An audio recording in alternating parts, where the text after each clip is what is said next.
Banyak ya, Pak. Yuk, nanti saya share videonya ya. Oke, jadi tadi sampai mana sini ya? Nah, jadi ini satu scene nih sudah saya download, dan tentu saya berharap kalian mendownloadnya scene yang berbeda-beda gitu ya, tidak sama.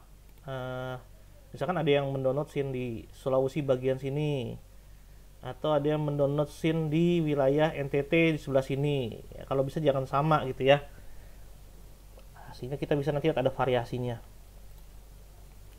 Nah, jadi setelah kita download, ternyata isinya tidak hanya satu gambar ya, satu image, ini beberapa image. Kenapa bisa seperti ini? Kenapa bisa beberapa image? Bentar ya, saya buka dulu. Hmm.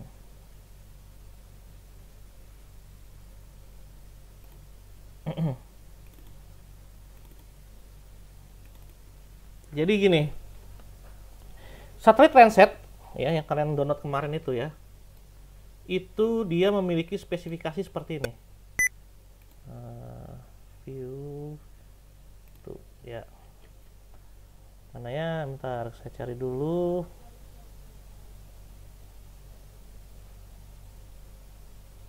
Nah, ini dia. Nah, sorry.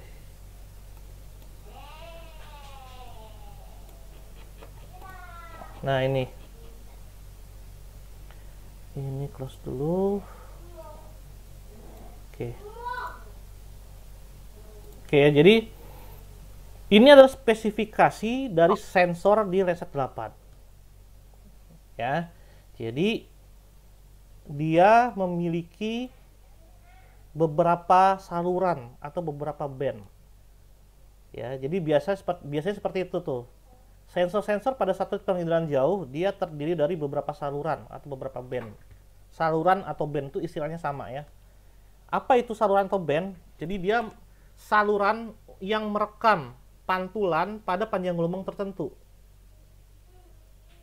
Nah, jadi contohnya nih, si Landsat 8 ya, ini Landsat 8 generasi ke-8, dia punya ada 11 saluran nih. 1 2 3 4 5 6 7 8 9 10 11. Nah, setiap saluran ini dia merekam pada panjang gelombang yang berbeda-beda. Ya. Tuh. Jadi panjang gelombang yang berbeda-beda. Nah, makanya saat kita download Landsat 8, dia keluarnya 11 gambar. Plus 1 itu adalah gambar quality band. Nah, tadi ya band quality. Ya, ulang lagi deh. Nah, ini dia. Nah, ya. Jadi dia ada 11 band tuh ya. Plus BQA ini adalah band quality. Jadi band ini atau saluran ini atau image ini berisi informasi tambahan. Nah, ibaratnya seperti itulah. Bukan hasil perekaman langsung dari perekaman murni dari si sensornya. Nah, sedangkan yang ini, nah ini adalah perekaman murni dari setiap salurannya atau setiap bandnya. Misalkan contoh ini. Nah, ini adalah rekaman dari sensor Landsat 8 di band 1. Ya, 1 tadi berarti pada gelombang berapa? 0,43 sampai 0,45 ya. Band 2 ini dia direkam pada panjang gelombang 0,45 sampai 0,51 dan seterusnya ya. Nah, jadi seperti ini nih. Tuh ada 11 band. Beda satelit, beda lagi. Sebagai contoh, ini Landsat generasi ke-8.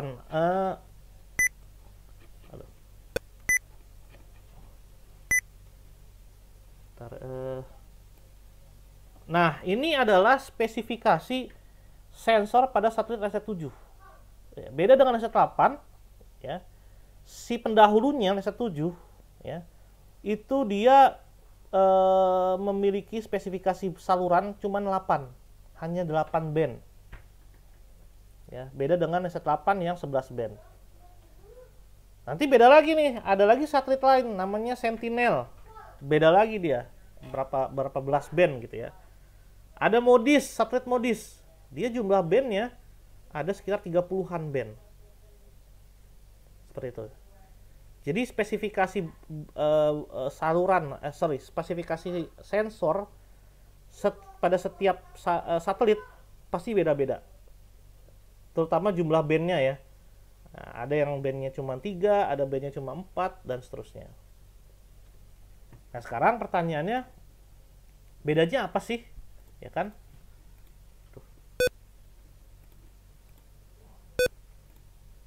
Nah, bedanya apa sih antara band ini? Sekarang kita coba buka ya datanya. Jadi kalau mau buka datanya kita harus ekstrak dulu ya. Setelah diekstrak, ya kita bisa kembali lagi ke NV-nya. Kita buka itu melalui file open. Ya, file open. Nah, di sini kita disuruh mencari nih, datanya mana. Jadi kita cari datanya di mana tersimpannya. Di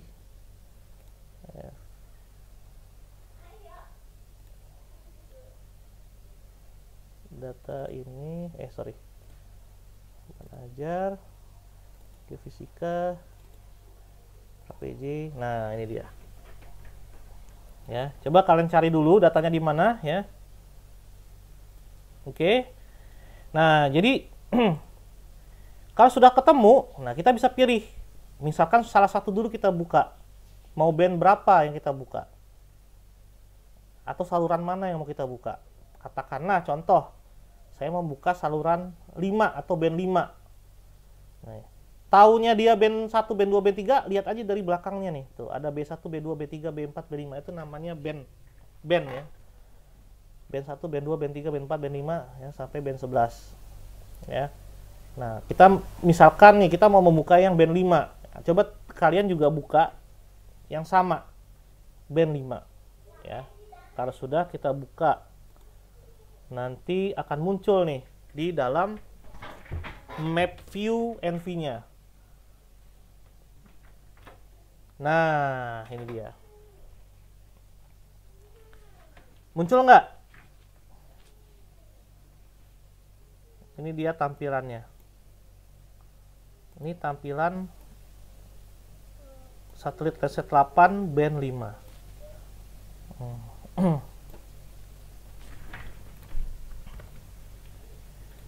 Oke.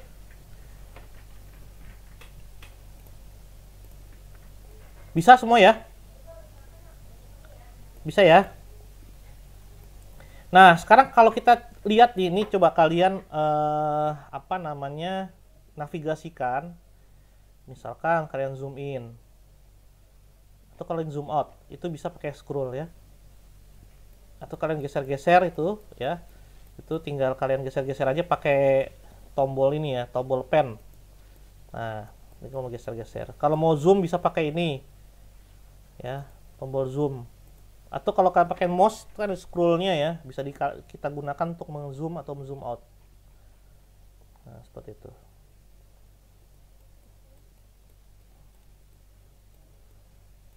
Oke ya. Nah, sekarang gini. Coba kalian zoom sampai benar-benar kelihatan pixelnya. Kotak-kotak ya. Coba.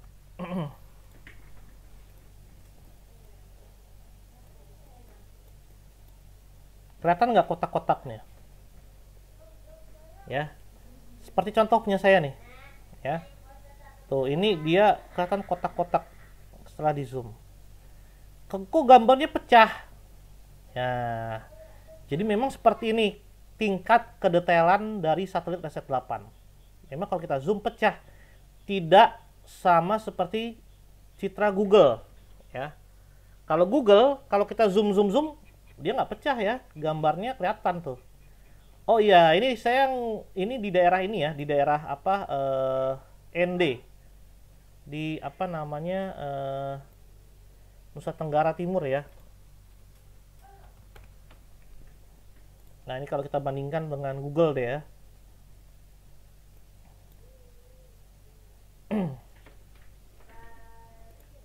Nah, ini lagi buka Google. Nah, di sini ada ND nih. Di sini adalah tempat permukimannya, pusat pusat aktivitas atau kegiatan manusia di sini nih, di kota ND-nya nih. Ini kalau saya buka di Google ya, nah ini posisinya ada di sini nih, data saya ND. Mana ya? Nah ini dia nih. Nah tuh ya, ini ya sama tuh ya, tuh ND. Nah, memang tampilannya Landsat ini ya, kalau kita buka band 5-nya saja hitam putih warnanya. Tidak seperti gambar Google ini, gambarnya berwarna. Nanti saya akan jelaskan kenapa bisa seperti itu. Yang pasti kalau kita zoom Google, nah kelihatan tuh ya rumah-rumahnya. Tetapi kalau kita pakai Landsat, kita zoom, pecah gambarnya. Jadi ini yang diistilahkan sebagai resolusi spasial ya. Jadi dalam penginderaan jauh ya, karakteristik sensor itu dibedakan dalam 4 resolusi. Ya, sekarang kita bahas dulu resolusi spasial. Apa itu resolusi spasial? Jadi resolusi spasial itu adalah tingkat kedetailan sensor ya dalam menyajikan atau memvisualisasikan objek pada citra. Intinya seberapa detail sih ya visualisasi objek yang disajikan si sensor tersebut. Semakin detail, maka resolusi spasialnya dianggap semakin tinggi. Tetapi semakin tidak detail itu kalau kita zoom pecah gitu ya. Nah, berarti resolusi spasialnya rendah gitu ya. Bentar. Ini saya munculkan di sini aja. Nah, ini.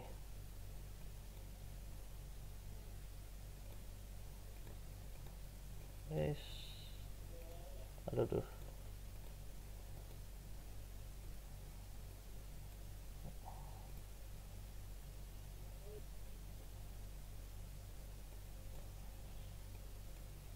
Ini nggak bisa digeser ya, atau gini aja nggak apa-apa ya. Kelihatan ya slide saya ya.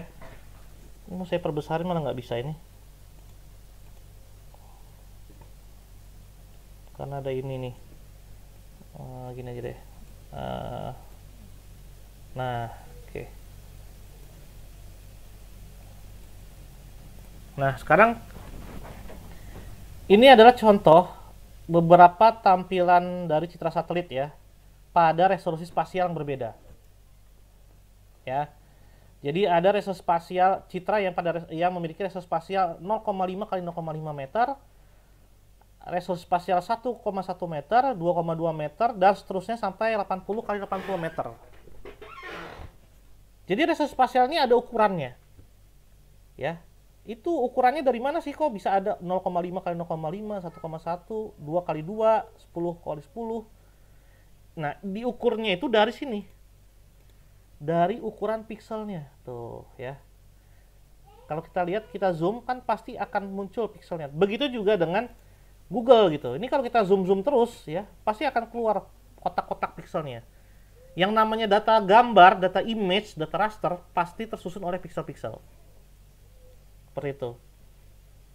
Ya. Ya. Piksel-piksel itu akan saling bersatu, ya. Warna-warninya kan dia akan muncul sendiri ya. Ada yang warnanya merah, kuning, hijau. Saat digabung, dia akan membentuk suatu gambar gitu ya. Misalkan mobil, motor, ya, danau dan lain sebagainya. Begitu juga seperti ini nih tuh. Kalau kalian lihat ya, ini kan kalau kita zoom in, apa nih kotak hitam begini aja gitu ya. Nah, tapi kalau kita zoom out ya, si kotak ini kita zoom out. Nah, kita kelihatan tuh siluetnya ya. Apa ini nih? Ada yang tahu nggak ini apa nih? Ada objek linear seperti ini. Bandara apa bandara? Yes, betul. Ini adalah bandara. Nih. Kita lihat bandara tuh ya. Nah, inilah perbedaan visual dari Google ya, satelit yang ada di Google dengan Landsat. Tuh. Ya, kenapa bisa seperti itu? Karena si Landsat ini memiliki resolusi spasial 30 kali 30 meter. Hitungannya dari mana? Dari ukuran pikselnya ini. 30 kali 30 meter. Nah, makanya dia blur gitu ya. Tuh. Ukuran pikselnya 30 kali 30 meter. Ya. Jadi dia berarti posisinya di antara sini ya, di sini dan sini nih, 30 ya. Beda dengan Google, citra yang ada di Google. Ya, citra yang ada di Google ini dia memiliki resolusi spasial 0,5 kali 0,5 meter. Jadi bayangkan ya. Berarti piksel ukurannya itu adalah 50 cm kali 50 cm. Ya, 50 cm kali 50 cm. Makanya bangunan kelihatan gitu ya. Pokoknya objek-objek yang ukurannya lebih luas dari ukuran pikselnya, dia akan teridentifikasi. Misalkan gini, ini ada mobil. Mobil itu ukuran dimensinya katakanlah 3 kali 3 lah ya. Katakan seperti itu. Nah, kalau kita mau mengidentifikasi mobil pakai citra satelit yang resolusinya 30 meter kali 30 meter, ya nggak bakal kelihatan. Dia cuma jadi kotak piksel gitu aja gitu. Apa namanya, mobilnya ada di sini doang nih, nah, kecil ya. Tapi dia akan jadi satu warna gitu ya. Dengan pisah kan dia jadi satu warna. Ya, jadi satu warna.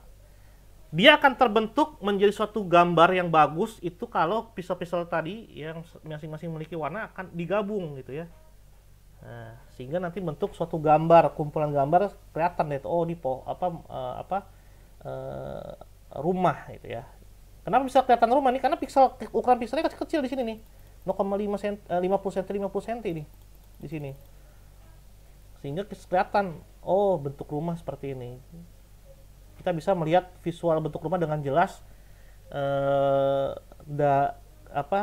terlihat ya pada citra-citra satelit yang resolusi spasialnya tinggi. Resolusi spasial tinggi berarti apa? Ukuran pikselnya kecil. Ya. Tapi kita tidak akan bisa atau sulit mengidentifikasi objek pada citra satelit yang resolusi spasialnya rendah. Kalau resolusi spasial rendah berarti ukuran pikselnya besar-besar gitu ya, kayak begini. Tuh. Paham ya? Nah, itulah kenapa Landsat 8, ya, jadi Landsat 8 itu 30 ke 30 meter resolusi spasialnya. Ya. Ya, jadi Landsat 8 ini memang satelit resolusi menengah, ya, dianggap sebagai satelit resolusi menengah. Makanya dia gratis. Kita bisa download secara cuma-cuma. Beda ceritanya kalau kita mau mendownload citra yang kayak begini atau yang kayak di Google lah. Kenapa? Karena citra satelit ini resolusinya tinggi gitu ya. Dulu itu citra-citra satelit resolusi tinggi ini digunakan untuk keperluan militer. Ya, identifikasi misalkan tempat musuh gitu ya. Karakteristik wilayah musuh, daripada kita observasi ya langsung ke sana mengerahkan pasukan, bisa jadi banyak banyak penjaga, banyak musuh di sana, entah itu ada ranjau dan lain sebagainya. Nah, kan bisa diamati pakai satelit. Nah, setajam inilah dulu ya. Ini untuk keperluan militer nih, satelit resolusi tinggi seperti ini ya, 0,5 meter ini. Ya. Nah, seperti Google ini juga dulu untuk militer ya, keperluan militer. Nah, kemudian sekarang bisa kita pakai, bisa digunakan oleh sipil. Itu setelah perang dingin mereda gitu ya. Perang dingin dulu antara Amerika Serikat dengan Rusia ya. Tuh. Dulu kan mereka berlomba-lomba teknologi. Ya. Seperti itu. Jadi ini data gambar citra yang ada di Google ini ya. Ini berbayar sebenarnya, bisa dibeli dan harganya mahal. kalau nggak salah 18 atau sekitar 20 ya, 18 sampai 20 USD per kilometer persegi. Nah, betapa baiknya Google ya, mereka menyediakan data ini dan kita bisa akses secara cuma-cuma. Nah, cuman untuk keperluan khusus, misalnya kita mau melihat yang update nih perumahan kita, ya nggak bisa. Kalau mau ya kita harus request gitu ya ke penyedia jasa nih. Penyedianya macam-macam ya. Ini satelitnya macam-macam nih yang ada di Google ini. Ya. Jadi ada Citra Satelit Maxar gitu ya, ada QuickBird, Playdesk, kemudian ada GeoEye, Worldview.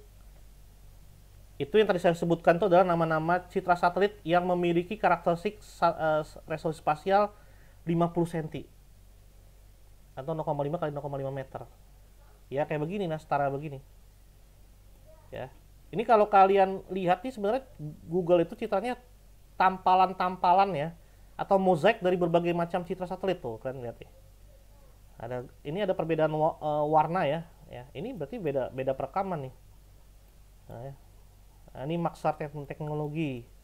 Ini sama, ini Maxar teknologi, cuman mungkin beda perekaman ya. Ini tanggal 2019 bulan 10 tanggal 6, yang ini 2021 nih. Kelihatan ada tanggal perekamannya ya. Tuh ya. Nah, di Google ini kita bisa lihat ya, geser ya. Kalian mau melihat pada tahun perekaman kapan nih? Ya, tergantung ketersediaan citra di daerah tersebut gitu ya. Contohnya di ND ini ada nih perekaman sampai kapan nih? 2005 nih. Nah, ini 2005 ada nih perekaman 2005. Ya. Nah, ini 2001, ini 2005. Nah, kita bisa lihat perkembangan sebuah kota itu ya.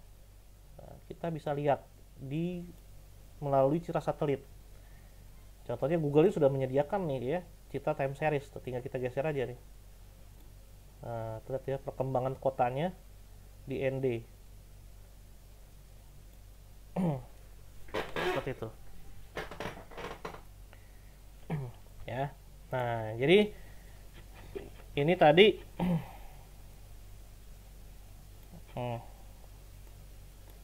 nah, ini ya.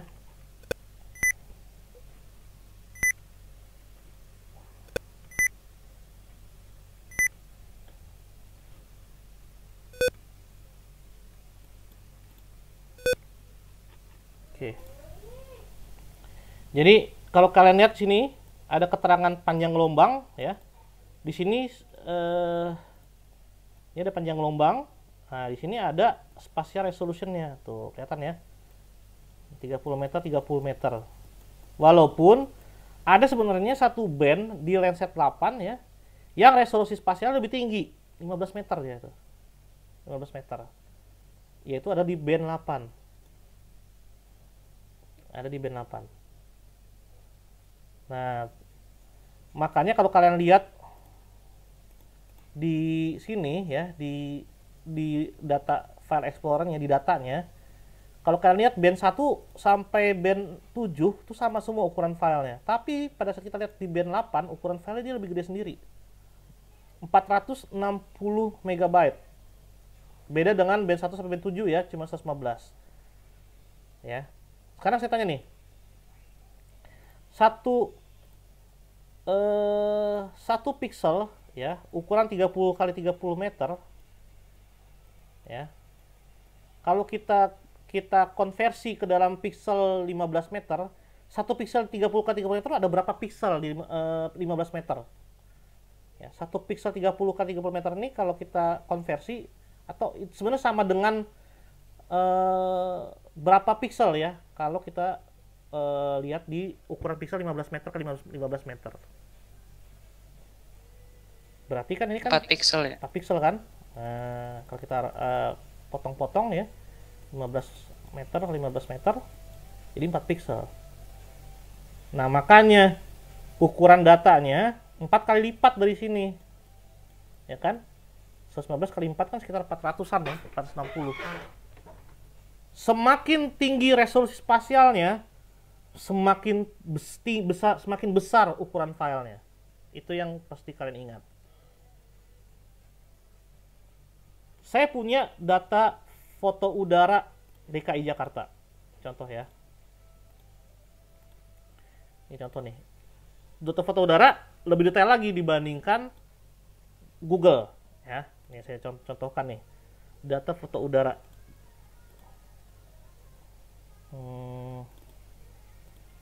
Mana ya?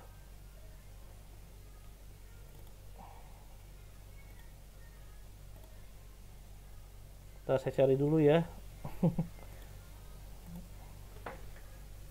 Nah, kalau ini saya pakai software GIS ya. Software ArcGIS nih. Nah, ini beda ya dengan Envy.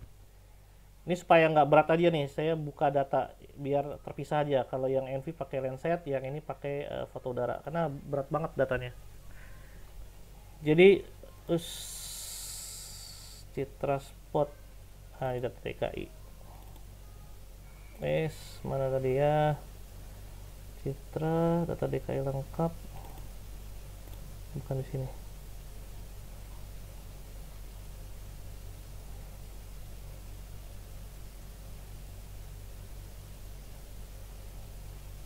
CSRT.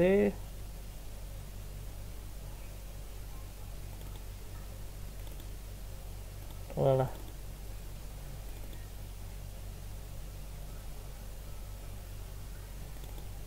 Peta, nah ini dia, foto DKI, foto udara DKI. Nah, ini dia. Nah, ini ya, kalau kita zoom, ini kualitas resolusi spasialnya lebih tinggi daripada citra satelit. Ya, nih saya contohkan ya. Kalau saya zoom seperti ini, tuh sampai mobil aja kelihatan tuh. Nah, ya.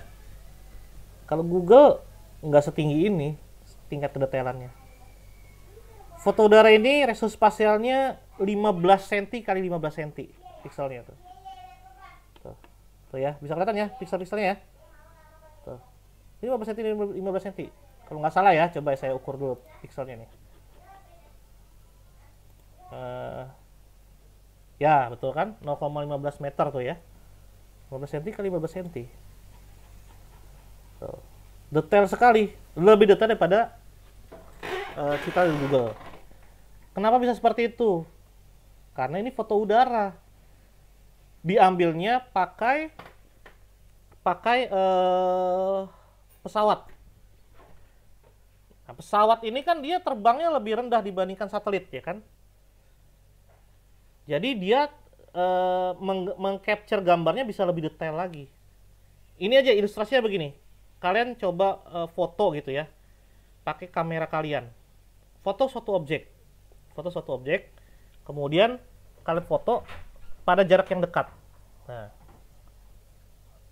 kemudian kalau sudah kalian bandingkan dengan kalian foto tapi jarak yang jauh, pasti apa? Pasti beda hasilnya kan? Kalau yang dekat, kalian bisa zoom, bisa kelihatan itu. Kalau misalnya kalian selfie dia pakai HP kalian sendiri tuh dalam apa jarak yang dekat, kalau kalian zoom kelihatan kali itu ya, jerawat atau apa ya, kumis atau apa kelihatan ya. Tapi kalau kalian jauh, kalian minta tolong difotoin dari jauh gitu oleh teman kalian itu, yang nggak akan sedetail saat kalian foto dengan jarak dekat gitu. Nah, kira-kira seperti itu. Nah, tapi bedanya kalau satelit sekali jepret areanya gede. Beda dengan foto udara ini. Kalau foto udara ini ya, dia nggak bisa sekali jepret gitu ya, sekali foto gitu.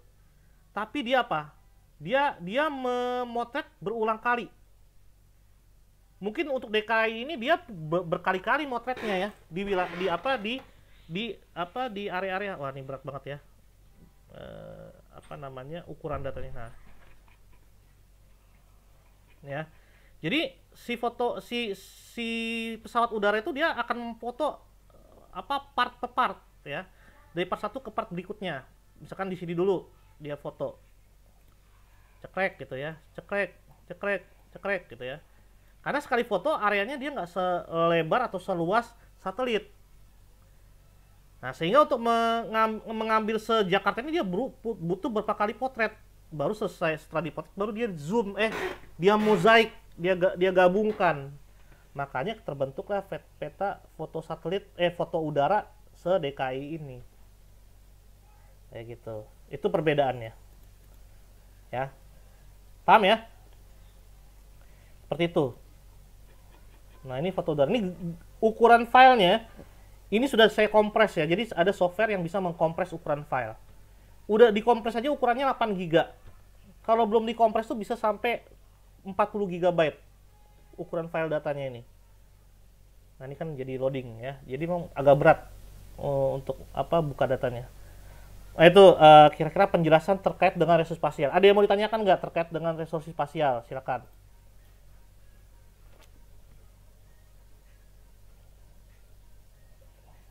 Kenapa cuman band 8 Pak yang 4 kali yang 15 kali 15 meter?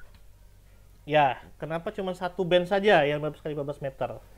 Nah, memang biasanya setiap satelit, nggak setiap sih, umumnya beberapa lah ya, mereka menyediakan band yang digunakan khusus untuk menajamkan.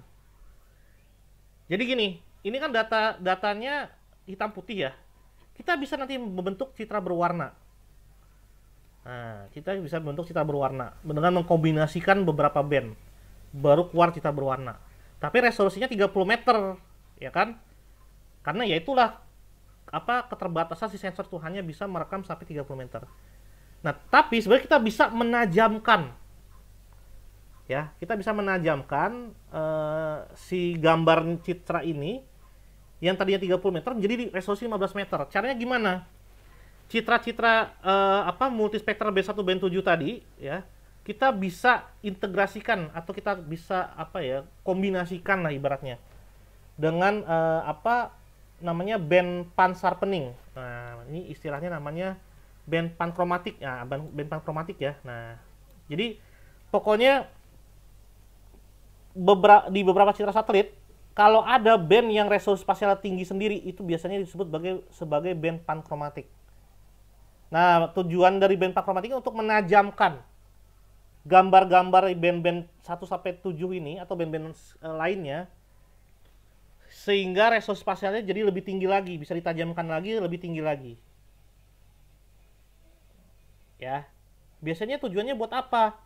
Ya, untuk membantu si interpreter gitu ya. Interpreter itu orang yang bertugas untuk menginterpretasi objek.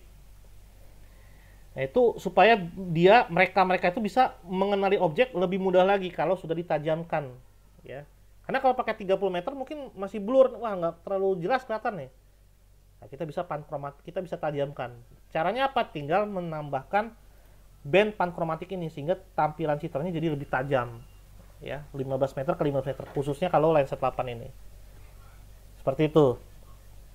Tapi ada juga citra-citra satelit yang memang tidak ada band pankromatiknya. Gitu. Jadi ini band pankromatik ini atau ya yang band yang memiliki resolusi spasial lebih tinggi ya dibandingkan band-band lainnya yang ada di sensor itu, biasanya berguna untuk menajamkan aja secara visual. Kayak gitu. Oke Pak, terima kasih banyak. Oke. Ada lagi? Nah, kita baru berbicara satu resolusi ya dari 4 ya, yaitu resolusi spasial. Nah, sekarang kita lanjut ya. Nah sekarang gini, ini kan walaupun masih hitam putih ya, karena saya baru menambahkan satu band saja nih. Tapi kita fokus dulu di satu band ini dulu. Saya mau memperlihatkan nih. Ini kan ada warna-warni, ada pixel yang berwarnanya cerah, ada pixel yang berwarnanya gelap, ya enggak? Kenapa dia bisa berwarna gelap, ada yang berwarna terang? Karena pixel itu punya nilai. Ya. Karena pixel itu punya nilai. Ini contoh ya. Kalian bisa mengecek nilai setiap pixel-pixel ini ya menggunakan cursor value. Coba kalian gunakan cursor value. Kalau kalian buka cursor value ya, nanti muncul nih kotak cursor value nih. Tinggal kursornya aja kalian tempatkan di pixel mana, nanti muncul tuh koordinatnya. Ini ada koordinatnya ya di geo ini. Nah, yang paling penting apa? Ini data. Di kolom data ini merepresentasikan nilai pixelnya. Nah, sebagai contoh nih yang warna hitam-hitam yang saya tunjuk ini pixel value-nya atau nilai pixelnya itu 7056. ya. Sekarang saya zoom. Sekarang saya mau ngecek atau mau ngetes berapa sih nilai pixel di awan. Kalian bisa dapatkan awan nggak? Atau citra satelit kalian berawan semua? Kalau berawan semua berarti kalian tidak tepat dalam memilih citra satelit. Intinya kalau kalian mau mendownload citra satelit, pilihlah yang awannya sedikit. Nah, contoh ini kan saya sedikit nih awannya ya. Kalau awannya banyak, ya kita tidak bisa mengidentifikasi karena satelit optis kalau ada awan dia tidak bisa mendetek apa tuh di bawah awan itu. Tujuan kita mengamati satelit kan untuk mengidentifikasi objek, ya kan, objek di permukaan bumi. Dan kalau ketutup awan, ya kita nggak bisa menginterpretasi, ya. Nah, jadi jangan sampai kita memilih banyak awan. Tipsnya, ya, kalian bisa download citra yang minim awan tuh pada bulan-bulan kering, ya. Mungkin sekitar bulan Juni, Juli gitu ya. Tapi kalau kalian sudah masuk ke bulan-bulan basah nih kayak sekarang nih kan sudah gelap-gelap mulu ya. Coba aja kalau kalian cek ya satelit di DKI Jakarta yang merekam bulan ini, pasti awannya banyak banget. Ya, karena musim hujan udah mau masuk musim hujan, bulan basah. Pasti susah kita mengidentifikasi objek ya kalau banyak awannya gitu ya. Oke, sekarang balik lagi ya. Ini ada awan nih. Awan ternyata di saya ini ya kisaran ya. Di pixel awan ini macam-macam sih nilainya ya. Ada yang sampai 30.000, ada yang sampai 50.000 tuh. Ya. Ya enggak? Kisaran 30.000 sampai 50.000 lah nih.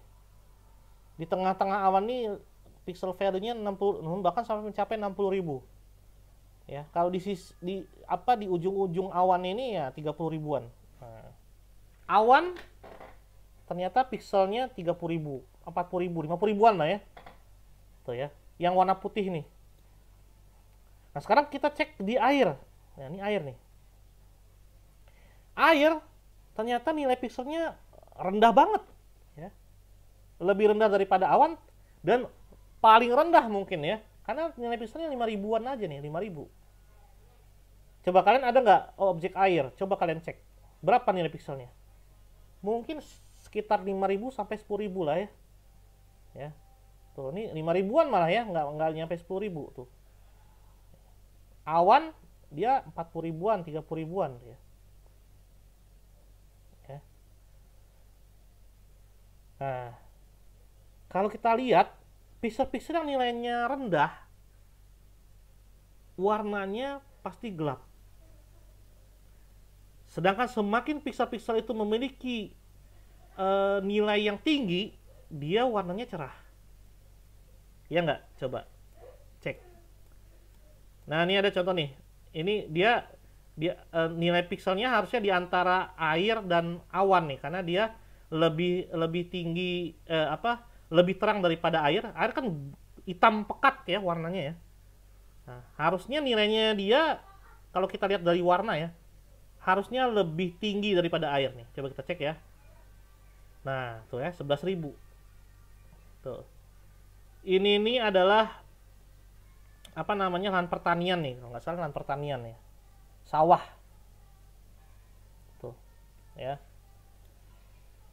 Kemudian kita beralih ke hutan ya. Nah, hutan nih. Hutan dia ini gunung ya, pegunungan ya. Ini pegunungan nih. Nah, pasti di pegunungan tuh objeknya dipenuhi oleh tumbuhan hutan ya, vegetasi padat.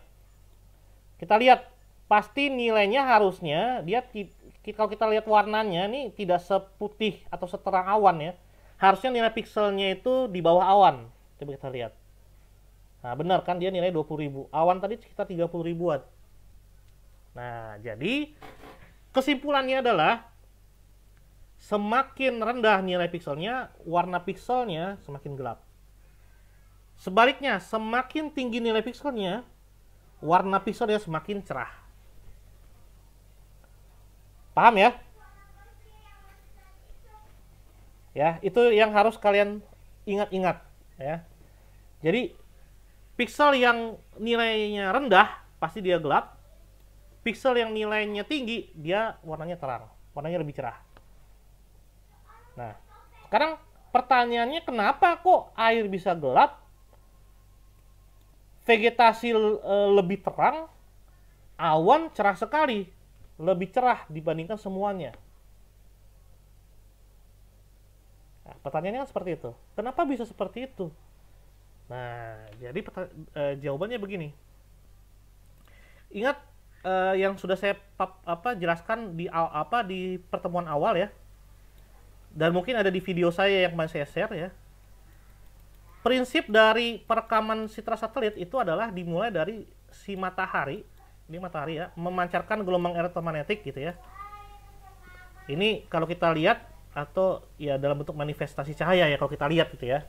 Tapi sebenarnya ini gelombang elektromagnetiknya yang dipancarkan. Ya tentu ini kan sudah difilter ya. Ada juga yang dipantulkan beberapa gelombangnya, tapi ada juga yang ditembus ya. Nah, kemudian ini permukaan bumi nih ceritanya nih. Nah, ya. Permukaan bumi kan ada yang air gitu ya. Ini gambar dulu air. Waduh. Nah, biar gambarnya bagus. Nah, dikasih gambar seperti itu ya. Ada air, kemudian ada pohon gitu ya. Nah, kemudian ada rumah. Dan macam-macam ya, objek-objek yang ada di atas permukaan bumi. Kemudian di sini ada satelit nih yang tugasnya merekam. Nah, satelit ini merekam apa sih? Dia merekam apa? Pantulan. Pantulan-pantulan objek ini. Pantulan gelombang elektromagnetik ya. Ya, yang dipantulkan oleh objek-objek di permukaan bumi. Tuh ya. Kalau tidak ada matahari, ya tidak ada yang bisa direkam, kan tidak ada gelombangnya, tidak ada sumber energinya, gelap. Ya. Jadi harus ada sinar matahari. Sama seperti mata kita, ya kan? Kalau nggak ada cahaya, ya kita nggak bisa ngeliat apa-apa karena tidak ada yang dipantulkan dan masuk ke dalam mata kita. Seperti itu ya. Nah, kemudian ternyata setiap objek di permukaan bumi ini punya karakteristik pantulan yang berbeda-beda. Sebagai contoh air, ya. Air ini dia punya karakteristik menyerap gelombang elektromagnetik. Diserap sama air. Sehingga sedikit yang dipantulkan oleh air untuk bisa direkam oleh si satelit pantulannya. Nah, seperti itu ya. Ya, berbeda dengan vegetasi. Ya. Vegetasi sama ya. Vegetasi ternyata pantulannya dia mampu merefleksikan gelombang elektromagnetik matahari lebih besar dibandingkan si air. Karena air menyerap gelombang elektromagnetik ya. Kalau vegetasi dia sedikit diserap dan sedikit juga yang dipantulkan. Intinya lebih besar lah pantulannya dibandingkan air, karena air menyerap gelombang elektromagnetik. Seperti itu. Sedangkan lahan terbangun atau bangunan, nah, pantulan dia lebih besar lagi. Begitu juga dengan awan gitu ya. Awan pantulannya tinggi banget gitu ya. Nah, seperti itu. Paham ya? Jadi sebenarnya konsep satelit ya menangkap atau mengcapture suatu image permukaan bumi itu seperti ini. Dia merekam pantulan gelombang elektromagnetik ya dari objek-objek di permukaan bumi. Nah, setiap objek di permukaan bumi pasti punya karakteristik pantulan yang berbeda-beda tuh. Air dia menyerap gelombang elektromagnetik sedikit yang dipantulkan. Vegetasi pantulannya lebih besar dibandingkan air. Ya. Awan pantulannya tinggi banget gitu ya. Seperti itu. Nah, itulah tingkat pantulan ini, itulah yang direpresentasikan ke dalam nilai piksel gitu ya. Nah, jadi nilai piksel atau pixel value. Ya. Semakin nilai piksel ini tinggi, berarti pantulannya saat pantulan objek yang ada di pixel ini tinggi. Sebaliknya, kalau nilai pixelnya rendah, berarti objek yang ada di dalam pixel ini adalah memiliki pantulan yang rendah. Contohnya air, dia menyerap gelombang elektromagnetik. Ya, jadi kalian bisa melihat hubungannya ya. Jadi kalau ada pixel berwarna gelap, berarti nilai pixel objek itu rendah. Artinya objek itu menyerap gelombang elektromagnetik. Tapi kalau ada pixel yang warna cerah sekali, objek di pixel tersebut dia mampu memantulkan gelombang elektromagnetik yang tinggi.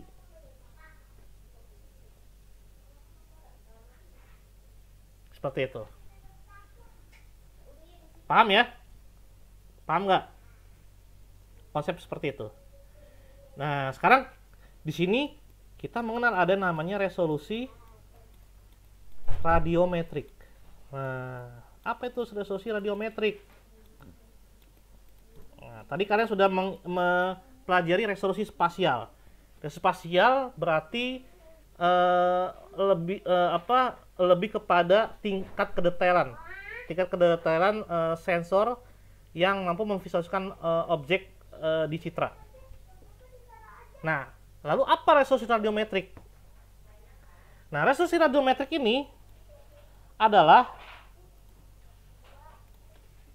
sensitivitas sensor dalam membedakan spektral pada objek. Nah, ya, sensitivitas sensor dalam membedakan spektral pada objek. Tadi kalau resolusi spasial, tingkat kedetailan sensor. Kalau resolusi radiometrik, sensitivitas sensor dalam membedakan spektral pada objek. Maksudnya apa? Begini. Lensa 8 sensornya ya memiliki resolusi radiometrik 16 bit. 16 bit. Beda dengan generasi sebelumnya, Lensa 7. Lensa 7 sensornya memiliki resolusi radiometrik 8 bit. Nah, maksudnya apa nih? Resolusi radiometrik 16 bit dan 8 bit. Jadi, Lensa 8 ini dia mampu membedakan spektral objek sebanyak 2 pangkat 16. Berapa 2 pangkat 16? Coba dihitung 2 pangkat 16 berapa? Ya, 70.000 sekian-sekian lah ya. Ya. Jadi dia mampu membedakan spektral objek sebanyak 70.000 variasi. Makanya nilai pixel di lenset itu, kalau kalian klik tadi ya di sini, tuh nilainya sampai puluhan ribu tuh. Ya. Air 5 ribuan, awan bahkan sampai ada 60 ribu tadi. Maksimumnya ada 70 ribuan. 2 pangkat 16 lah itu maksimumnya. Nah, makanya nilai pixel lensa 8 tuh pasti puluhan ribu. Beda dengan lensa 7 generasi sebelumnya. Dia hanya bisa mengidentifikasi spektral sebanyak 2 pangkat 8. Berarti apa? 2 pangkat 8, 256. 256 varians spektral. Nah. Jadi kalau kalian buka citra satelit lensa 7, kalau kalian identifikasi pakai cursor value, nilainya nggak pakai sampai ribuan. Nilainya kisaran 0 sampai 255. Ya.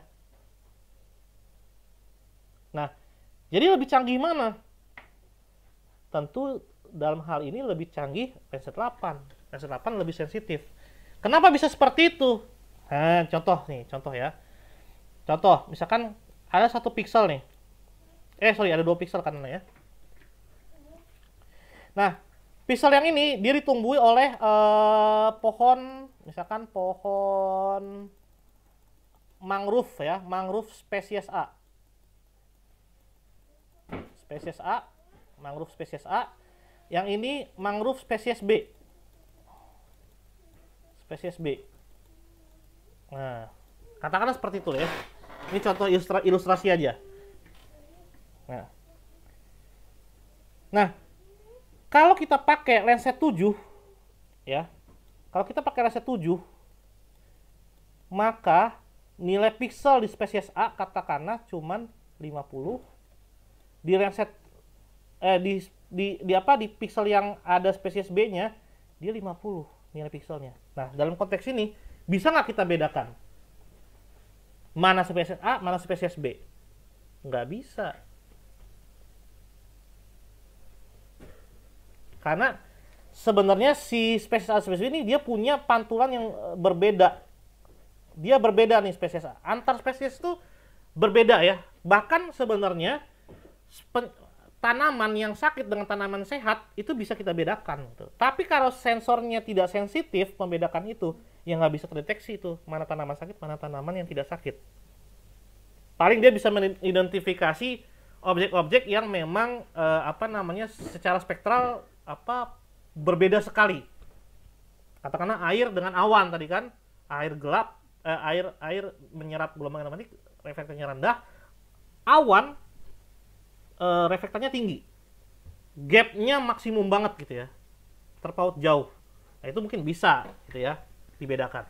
Tapi objek-objek yang memiliki material kandungan yang mirip-mirip ya, yang mungkin pantulannya sedikit berbeda gitu ya, tidak terlampau jauh. Nah, itu butuh sensor yang harus bisa sensitif untuk membedakan itu. Nah, di sini kalau kita pakai lensa 8, nah potensial dia bisa membedakan antara spesies A dan spesies B bisa lebih besar. Kenapa? Karena sensornya dia lebih canggih. Resolusi radiometriknya 16 bit. Nah, saat direkam ternyata pantulan yang spesies A katakanlah nilai pixelnya 15.100, yang ini pixel B 15.300. Nah, dalam konteks ini bisa nggak kita bedakan mana pixel spesies A dan pixel spesies B? Bisa. Kalau kita menggunakan lensa 8 atau kalau kita menggunakan sensor satelit yang memiliki resolusi radiometrik lebih tinggi.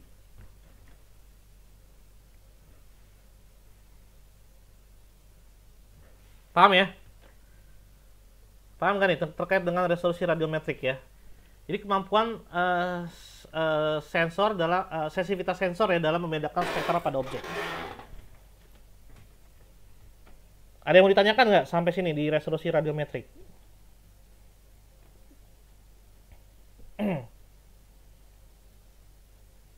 Tidak ada ya? Oke, tidak ada. Sekarang kita sudah mengenal dua resolusi. Satu resolusi spasial, satu resolusi radiometrik. Ya. Nah, sisanya ada dua resolusi lagi. Nah, ada yang namanya resolusi temporal. Apa itu resolusi temporal? Yakni periode waktu ulang satelit kembali merekam di area yang sama.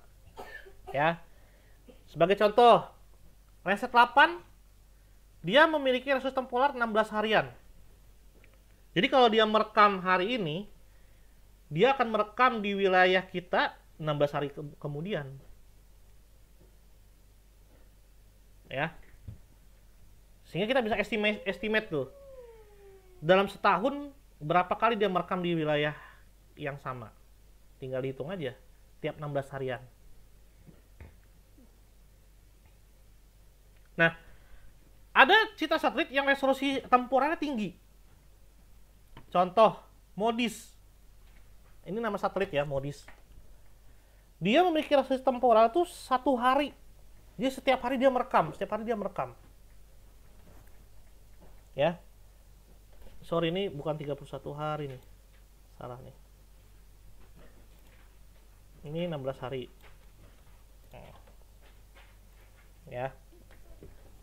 Jadi MODIS ini dia memiliki resolusi temporal yang tinggi. Bahkan ada yang resolusi temporalnya jam-jaman.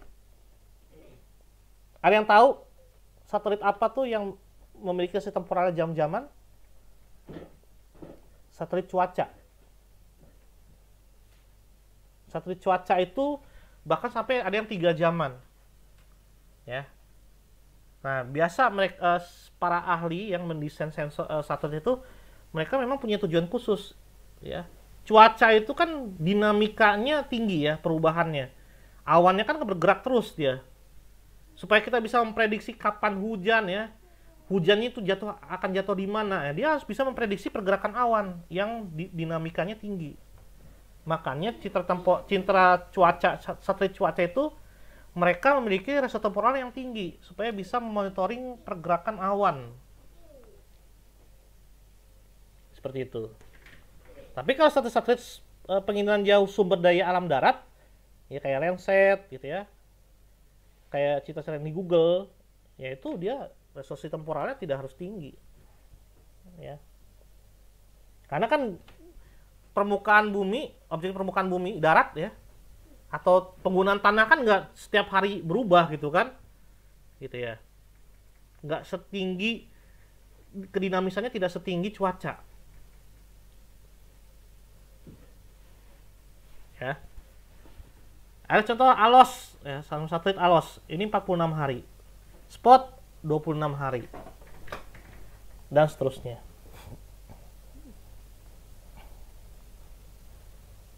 Oke, ini terkait dengan resolusi temporal ya. Lalu ada lagi nih yang terakhir ya, resolusi spektral. Apa tuh resolusi spektral? Ya, ini banyaknya jumlah saluran band ya yang digunakan pada citra. Nah, ini terkait dengan jumlah band pada sensor satelit. Yang dinamakan resolusi spektral tinggi itu berarti yang membawa bandnya itu banyak. Nah, di sini citra satelit kalau dikategorikan berdasarkan resolusi spektralnya, dia dibedakan. Ada citra multispektral, ada citra hyperspektral. Ya. Yang multispektral itu berarti citra satelit yang membawa band jumlahnya kurang dari 30. Itu masuk kategori multispektral. Contohnya apa? Landsat 8, kan dia 11 band. Dia masuk multispektral. Di bawah 30. Landsat 7, dia cuma 8 band, masuk ke multispektral. Nah, ini ada contoh-contoh QuickBird nih.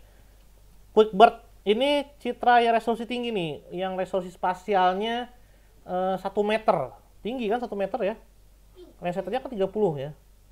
Nah, ini ada 4 band doang nih dia, ya. 4 band. Masuk multispektral. Ini semuanya multispektral semua nih.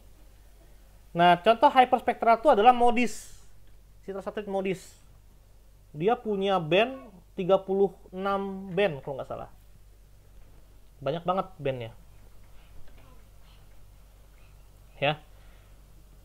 Nah, saya juga pernah dulu mengolah citra namanya Hyperion. Hyperion ini jumlah bandnya itu sampai 200 band. Bayangkan 200 band. Berarti apa? Berarti kalau kita buka datanya, ini ada 200 gambar nih. Ya kan? Setiap band kan pasti menghasilkan satu gambar sendiri. Nah, kalau ada 200 band, berarti ada 200 gambar di sini. Yang diolah menjadi satu nantinya. Sama seperti ini kan masih terpisah-pisah nih. Nanti kita selanjutnya mengolahnya menjadi satu data ini. Kita combine. Ya. Seperti itu. Nah, bedanya multispektral dengan hyperspektral yaitu tingkat kecanggihannya aja sih sebenarnya. Ilustrasinya gini deh, kalau kita pakai multispektral, ya, misalnya nih, saya pakai kacamata sensornya multispektral, saya melihat dinding ini cuman putih aja udah. Tetapi kalau saya menggunakan kacamata hyperspektral nih, sensor hyperspektral, saya melihat dinding itu ada warna-warni, ada kuning, hijau, biru misalkan.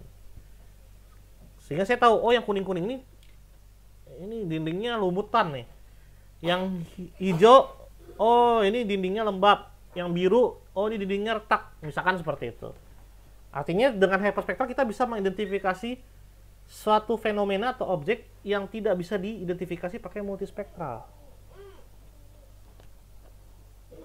Jadi lebih canggih lah hyperspektral itu. Gitu.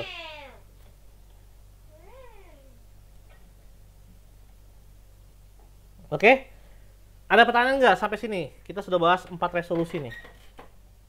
Silakan. Pertanyaan bodoh sih Pak, cuman lebih mending banyak band atau lebih mending banyak di satu bandnya itu resolusinya tinggi.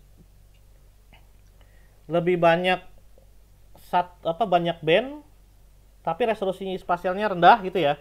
Atau Iya, eh, atau bandnya dikit aja dikit tapi aja? satunya itu Oke. Oke. Nah, sekarang begini. Tidak se, se- tidak seharusnya citra yang resolusi spasial tinggi itu lebih bagus. Ya, yang Google ini lebih bagus. Tidak selalu. Karena setiap itu pasti punya tujuan masing-masing. Kita memanfaatkan satelit itu tujuannya masing-masing sebenarnya. Ya, misalnya contoh, kalau saya mau memetakan katakanlah tutupan lahan se-Indonesia misalkan se-Indonesia. Kalau saya pakai citra satelit resolusi tinggi yang Jakarta aja cuma 8 giga kalau dikompres. Nah, kalau saya menggunakan atau gini jangan se-Indonesia deh ya. Terlalu ekstrim. Ini aja deh, Jakarta aja deh, Jakarta aja. Nah, saya mau membuat peta tutupan lahan se-DKI nih. Ya, kalau saya pakai citra satelit yang resolusinya sangat tinggi kayak foto udara tadi, ngolahnya ya tentu effortnya jadi besar gitu. Ya, kita akan habis di waktu. Beda kalau kita menggunakan citra satelit resolusi menengah kayak Landsat. Ya, datanya lebih ringan. Walaupun dari sisi detail dia tidak setinggi foto udara ya, gitu. Makanya biasanya begini, area-area kalau kajian area kalian gede, gitu ya, maka kalian bisa memanfaatkan citra satelit resolusi menengah sampai rendah. Karena nanti di peta ada skala, ya, skala itu kan ukuran ya, yang direpresentasikan dalam peta.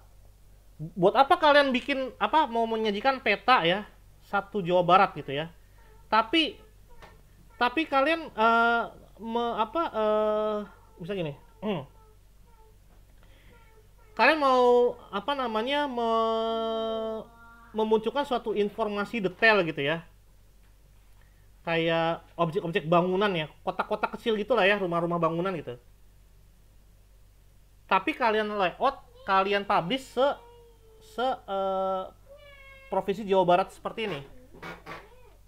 Ya buat apa gitu? Nggak kelihatan juga kok bentuk kotaknya gitu ya. Bentuk bangunannya juga kelihatan juga kok.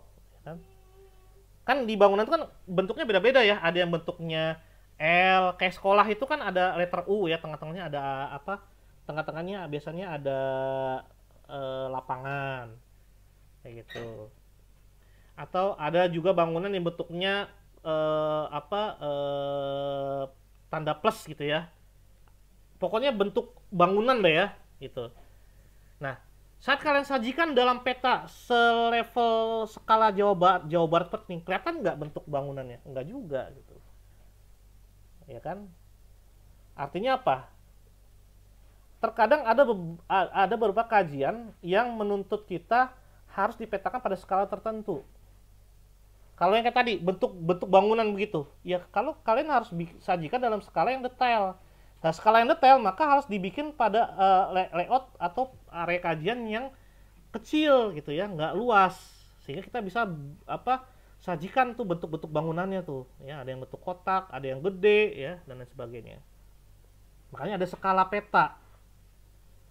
Ya, kalau kalian mau mengkaji area yang detail, areanya nggak perlu besar, kecil aja gitu ya. Dan kalian bisa gunakan resolusi spasial yang tinggi kalau kalian ingin melihat detail. Tapi kalau misalkan kalian mau mengkaji area yang luas ya nggak bisa kalau kalian mengidentifikasi objek bentuk bangunan kayak tadi gitu ya. Pertama, memakan effort yang besar, kalian mengidentifikasi seluruh bangunan loh ya se Jawa Barat. Itu kerjaannya BPN tuh. Kayak gitu. Ya, udah gitu mengolah datanya juga berat gitu kan kalau kalian menggunakan cita satelit resolusi tinggi. Nah, poinnya adalah begini. Cita satelit tinggi cocok digunakan untuk area yang kecil.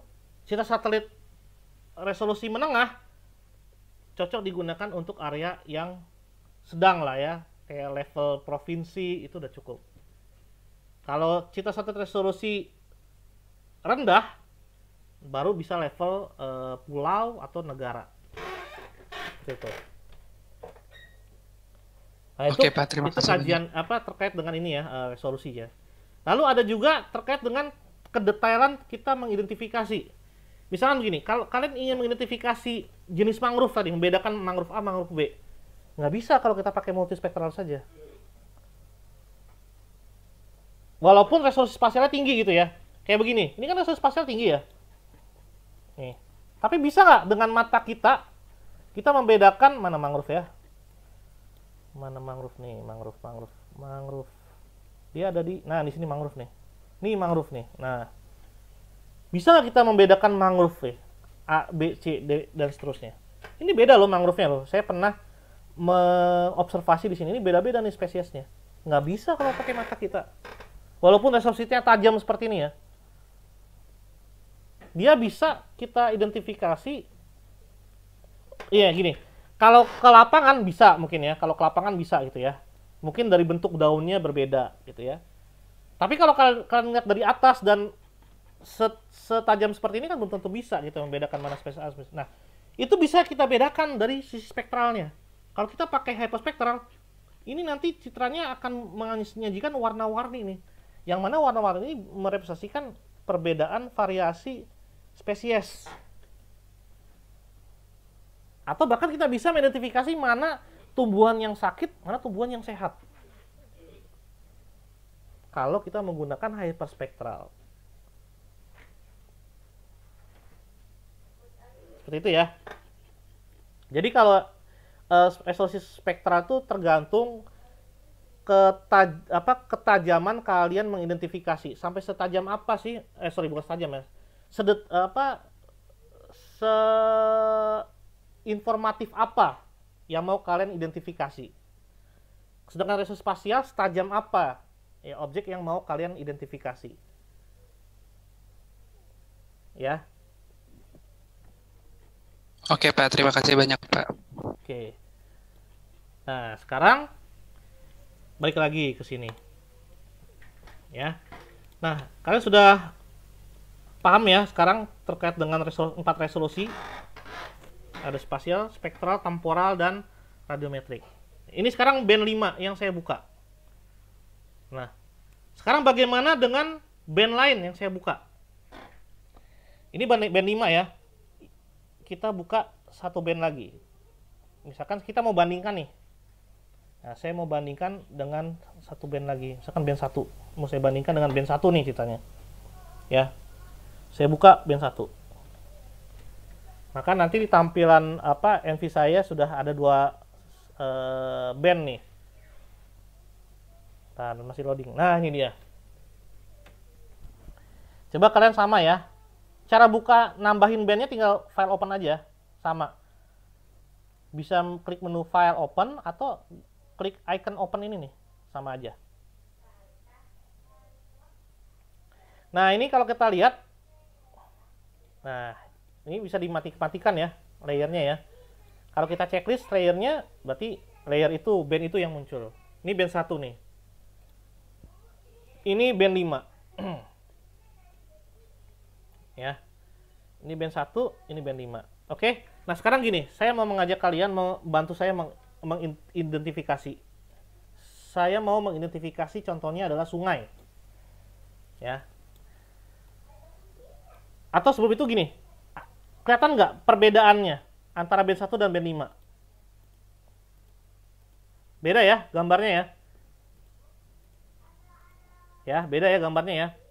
Nah, ternyata beda band walaupun di capture-nya sama ya, areanya sama, tapi ternyata visualisasi kenampakannya berbeda tuh.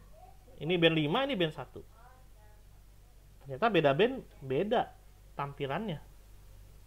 Nah, sekarang saya mau mengajak kalian mengidentifikasi alur sungai. Ya. Enaknya nih, coba bantu saya, pakai band 1 ini atau band 5 mengidentifikasi sungai ya. Jelas terlihat di band 1 atau band 5, coba. Ini saya pilih view blend. Nah, view blend ini kalian bisa aktifkan untuk membandingkan antar image nih. Tuh, ya. View blend seperti ini, view blend. Atau bisa display view flicker. Nah, kayak gini. Atau kita bisa bandingkan view swipe. Nah, di swipe gitu ya. Nah, ini band 1. Ini band 5. Menurut kalian, mengidentifikasi alur sungai enaknya yang mana? Band 5 Pak, lebih Yang 5, kontras. Pak. Band 5 ya. Nah, jadi kalau kita lihat ini sungai ya. Tuh. Ini band 5 lebih jelas kontras ya, terlihat gitu ya. Kenapa bisa seperti itu? Ada yang tahu? Ada yang tahu kenapa bisa seperti itu? Pixel airnya ya, Pak. Oke, episode air. Ada lagi?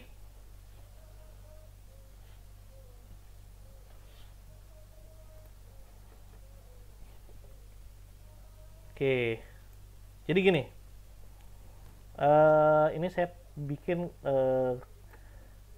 grafik panjang gelombang. Ini waveform ya.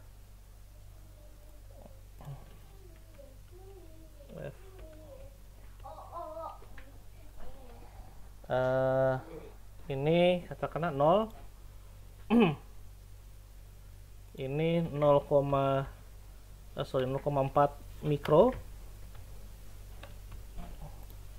Ini 0,7 mikro. Ini 1 mikro. Mikrometer, panjang gelombang ya. Nah, kita mengenal panjang gelombang ya, atau spektrum gelombang elektromagnetik ya. Itu ada yang namanya spektrum visible. Nah, visible itu ada di sini. Atau spektrum tampak. Atau spektrum tampak. Nah, dia ada di sini. Nih. Jadi spektrum visible atau spektrum tampak itu spektrum yang memiliki panjang gelombang kisaran 0,4 sampai 0,7 mikro. Nah, sedangkan spektrum di bawah 0,4 mikro itu adalah spektrum UV. Ultraviolet. Sedangkan di atas 0,7 sudah masuk infrared. Nah, ya. Jadi kan spektrum tuh banyak ya. Ada yang paling kecil itu spektrum gamma, ya. Kemudian ada yang paling besar itu ada spektrum mikro. Nah, tadinya sebelumnya kan saya sudah jelaskan ya bahwa panjang gelombang atau spektrum panjang gelombang yang digunakan dalam penginderaan jauh itu adalah kebanyakan di spektrum visible. Karena apa? Karena di atmosfer kita itu kan ada, di atas permukaan bumi kita ada atmosfer yang tugasnya menyaring. Sehingga banyak spektrum-spektrum yang mental lagi, nggak bisa ditransmisikan ke permukaan bumi. Nah, yang bisa ditransmisikan ke permukaan bumi itulah yang bisa dimanfaatkan untuk penginderaan jauh sumber daya alam darat. Nah, kebanyakan spektrum-spektrumnya itu adalah di zona visible ini, 0,4 sampai 0,7 mikro. Nah, sekarang 0,4 sampai 0,7 mikro ini dibagi dua. Ya, yaitu di sini ada 0,5, di sini ada 0,6. Nah, masing-masing 0,6 sampai 0,7 itu adalah spektrum red, 0,5 sampai 0,6 spektrum hijau green, 0,4 sampai 0,5 itu spektrum biru. Nah, itu ya. Nah,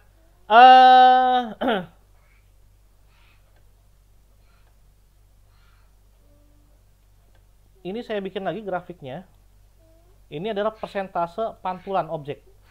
0 sampai 100%. Ya. Nah, sekarang gini. Air, ya, air dia memiliki pantulan yang rendah. Tadi sudah saya bilang ya, dia mampu menyerap gelombang elektromagnetik.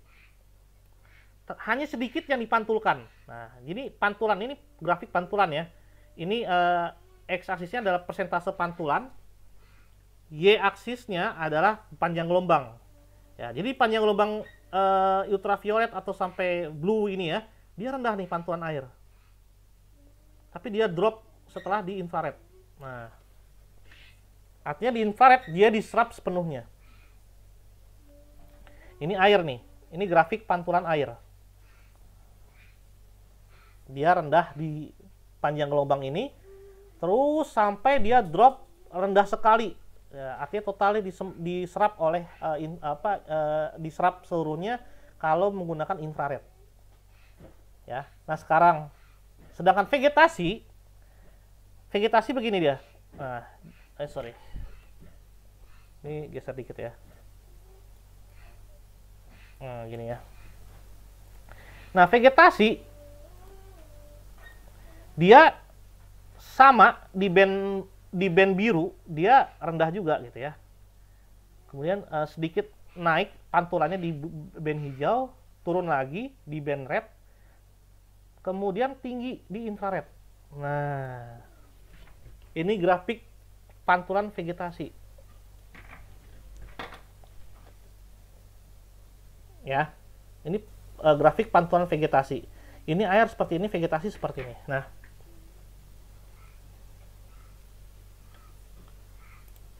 sekarang kita bisa melihat nih di spesifikasi satelit Reset 8 band 5. Ini kalau kalian cek panjang gelombangnya berapa nih band 5 nih? 0,85 sampai 0,88. Berarti 0,85 sampai 0,88 dia masuk di mana nih? Spektrum mana? Infrared ya. Nah, ini posisi band 5. Karena dia di antara 0,8 berapa 0,85 sampai 0,88 nih di sini nih. 0,8. Ini band 5 posisi di sini. Tadi yang saya munculkan ya di citra satelit band 5. Sekarang di band 1. Band 1 panjang gelombangnya 0,3 sampai 0,45. Nah, berarti dia di mana nih? Nah, di sini ya, band 1. Nah, ini band 1 nih. Nah, sekarang setelah kita bisa melihat posisi seperti ini, kita bisa menjawab kenapa air cerah kalau kita pakai band 5, sedangkan di band 1 dia tidak terlihat secara jelas. Nah, itu bisa dijelaskan dalam grafik ini. Itu disebabkan karena di band 5 air diserap ya,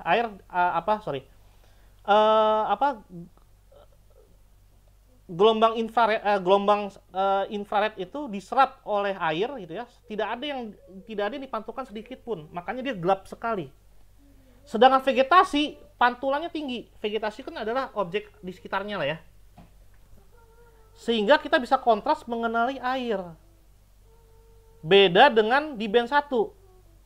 Di band 1 air reflektannya rendah, vegetasi juga reflektannya rendah, tidak setinggi di band 5. Sehingga kita agak sulit nih membedakan objek air dan objek vegetasi karena warnanya hampir mirip. Tetapi di band 5 kita bisa dengan jelas membedakan objek air karena air pasti gelap banget karena reflektannya rendah. Vegetasi di infrared dia dipantulkan dengan sangat kuat. Nah, makanya air gelap di band 5 ini ya, air gelap, vegetasi cerah tuh. Ya. Nah, ya kan? Ini kan sekitarnya ini kan adalah vegetasi nih. Entah itu rumputan, pohon gitu ya. Sehingga kita bisa lihat kontras tuh warnanya. Nah, kalau kita pakai band 1, kelihatan nggak?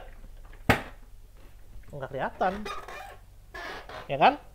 Karena air dan vegetasi reflektannya mirip, sama-sama rendah.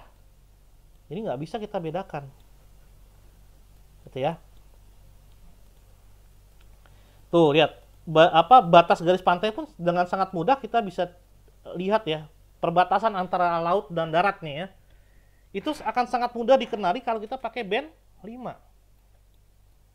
Tuh. Ya. Tapi kalau pakai band 1 susah tuh, ya. Tidak bisa teridentifikasi.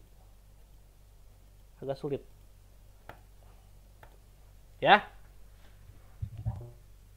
Ada pertanyaan nggak sampai sini? Nah, sekarang pertanyaannya adalah bagaimana dengan band 1? Ternyata band 5 bagus ya untuk identifikasi air gitu ya. Objek bervegetasi, membedakan air dengan ini vegetasi. Lalu band 1 bagusnya pakai apa? Digunakan untuk apa? Nah, ternyata karena band infrared, band 5 kan band infrared ya. Dia ada di posisi inframerah nih.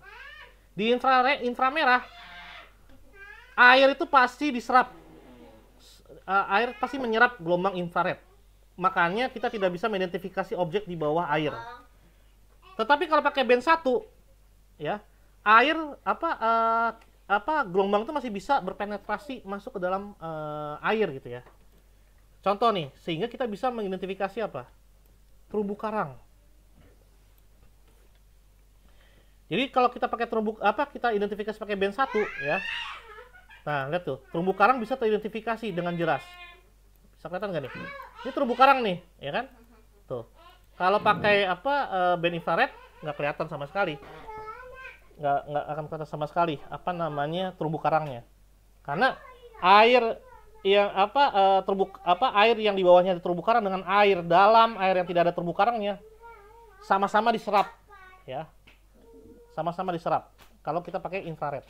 Tetapi kalau kita pakai band biru ya, band biru itu yang berada pada panjang gelombang 0,4 sampai 0,5, air yang di bawahnya ada terumbu karang nih ya, air yang ada di bawahnya terumbu karang dengan air yang tidak ada terumbu karangnya terbedakan spektralnya.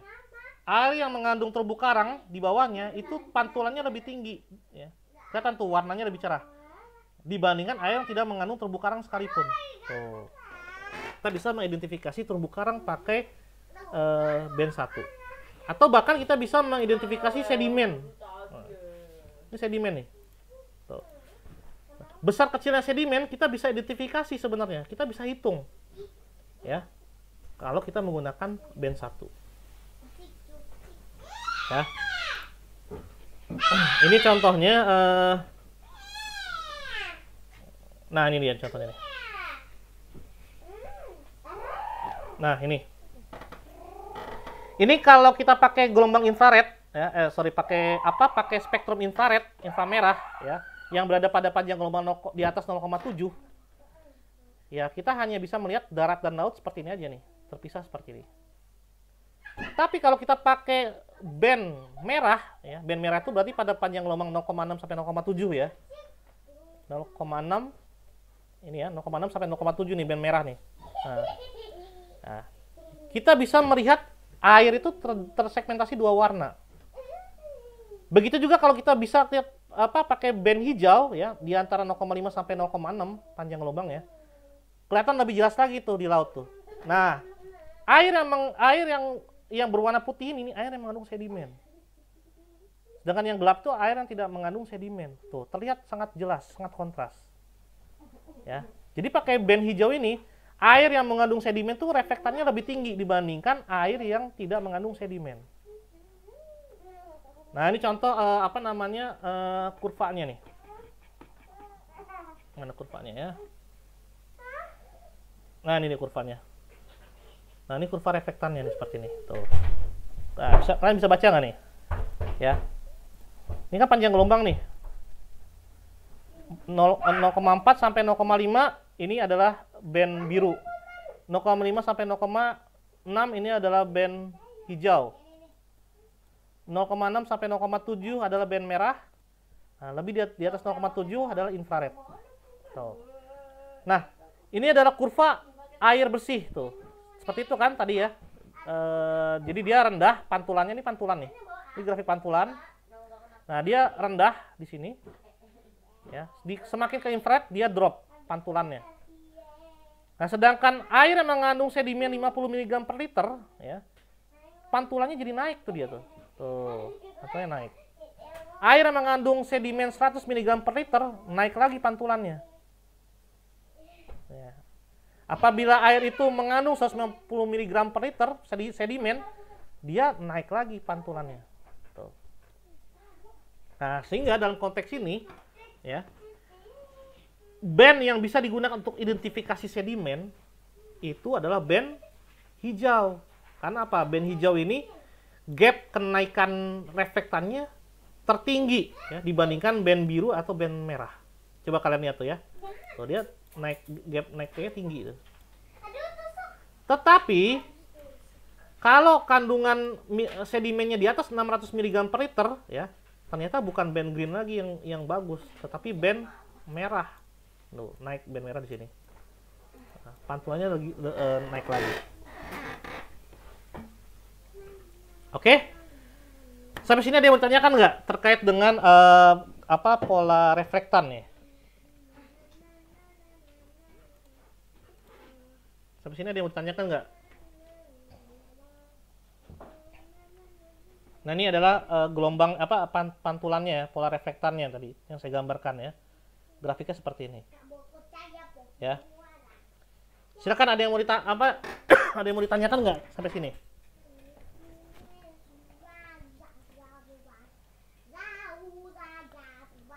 Kalau tidak ada, saya mau berikan tugas ya. Tugasnya adalah gini. Coba kalian buka tampilan band 1, band 2, band 3, dan band 4, dan band 5. Ya. Kalian buka tampilan band 1, band 2, band 3, band 4, dan band 5. Kemudian kalian print screen setiap tampilannya, lalu masukkan ke Word. Nah, lalu kalian kirim melalui email. Itu aja. Gampang kan? Cuma memprint screen aja. Jadi kalian buka band 1, kalian buka band 2, kalian buka band 3, dan seterusnya. Sampai band 5 aja deh, nggak usah sampai band 7. Nggak usah sampai band 11 ya, kayak gitu. Ya. Kirim tugasnya itu ke email saya. Nanti saya kirim deh deskripsi tugasnya ya. Nanti saya kirim deskripsi tugasnya. Harus dikirim kemana dan subjeknya apa.